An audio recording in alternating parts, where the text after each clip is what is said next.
Hello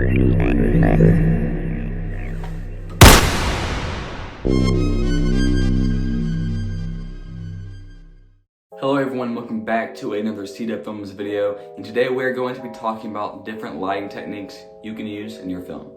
Now, in the little short film I made at the beginning of the video, I used 3 techniques that I want to talk to you all about. 3 little effects you could use in your film, and here's the first one. The first one is lighting yourself correctly when you're going to key yourself into a virtual shot. Like for instance, in the scene that I did where I'm holding the gun going through the hallway, there's these 2 long beams that are shining red light onto me. And my entire body is covered with the red light. That's not virtual light. When I was filming, I made sure there were red lights around me because I knew the scene I wanted to go into was going to have a lot of red lighting. So make sure whenever you want to go into a virtual scene off a green screen or even rotoscoping, make sure you are completely lit correctly. Speaking of the red lighting in my scene, that was there for a specific reason. It was showing that there's an alarm going off, there's something wrong, something's happening that's not supposed to be going on. And that's why in the beginning, the only lighting you see is just moonlight coming in from the window, and then it changes when the alarm starts to go off.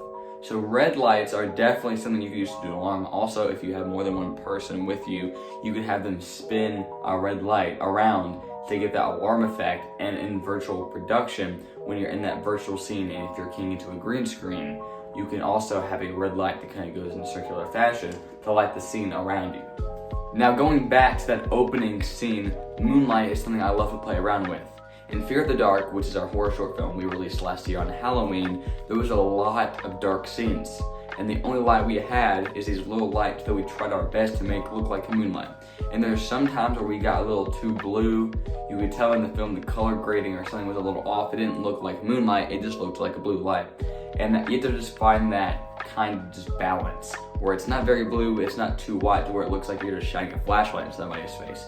Find that balance, because when you're in a very dark situation, there's a lot of noise grain in the film.